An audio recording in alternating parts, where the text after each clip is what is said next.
अमीर जमात इस्लामी हाफिज नईम अर्रहमान ने कहा है कि इस्लामाबाद डी चौक पर धरना होगा। हुकूमत ने अगर रोका तो हुकूमत को ये धरना भारी पड़ जाएगा। अगर रुकावट डाली गई तो धरने को हुकूमत गिराने की तहरीक में बदल देंगे। निजी टीवी चैनल जियो न्यूज के मुताबिक अमीर जमात इस्लामी हाफिज नईम अर्रहमान ने कराची बार एसोसिएशन से खिताब करते हुए कहा कि कराची बार से हमारा रिश्ता बहुत पुराना है। कानून और आइन की बालादस्ती की तहरीकें कराची बार के साथ मिलकर चलाई हैं। 9 अप्रैल को वकीला को जिंदा जला आ गया था, इसको नहीं भूल सकते। अब लोगों से कौन सी बात छप सकती है? कोई ऐसा मुआहिदा नहीं हो सकता। हाफिज नईम अर्रहमान का कहना था कि 1984 से IPPs के ये मुआहदे चले आ रहे हैं।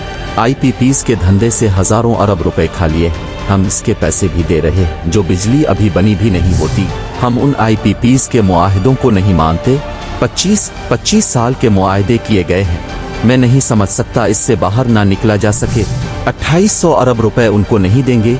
लोग बिजली का बिल देखते ही बिलबिलाने लगते। अमीर जमात इस्लामी ने कहा कि मुल्क भर के मैनदारों ने 5 अरब और तनख्वाहदार तबके ने 375 अरब रुपए टैक्स दिया। बिजली के टैरिफ में कमी करना पड़ेगी। अब तो ताजिर भी कह रहे हैं कि बिजली के बिल उनकी बर्दाश्त से बाहर हैं। मैं वकीला बरादरी से कहता हूं कि ये कौमी मसला है। कराची में के इलेक्ट्रिक के खिलाफ फैसला कुन जंग लड़ना पड़ेगी। 19 साल में लाइन लॉसेस कम नहीं कर सके। तनख्वाहदार तबके का टैक्स भी खत्म किया जाए, बिजली का टैरिफ कम किया जाए। अमीर जमात इस्लामी ने कहा कि इस्लामाबाद में 26 जुलाई को धरना देने जा रहे हैं। सारी माफियाज के इलेक्ट्रिक से फायदा लेती हैं। मुतालिबात ना माने तो ये धरना पूरे में फैल जाएगा। लोग मायूस हैं। हम वोट किसी को देते हैं, जितवाया किसी और जमात को जाता है। जमात इस्लामी ने बल्दियाती इलेक्शन में कामयाबी हासिल की थी, मगर मेयर नहीं बनने दिया गया। एक पर्ची पर पार्टी का सरबराह बना दिया जाता है। लोकल बॉडीज को इख्तियारात नहीं देते। पाकिस्तान में 375 अरब रुपए टैक्स तनख्वाह तबके ने अदा किया। जागीरदारों ने सिर्फ 5 अरब रुपए टैक्स अदा किया है।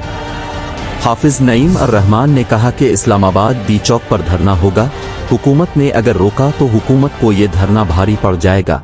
अगर रुकावट डाली गई तो धरने को हुकूमत गिराने की तहरीक में बदल देंगे।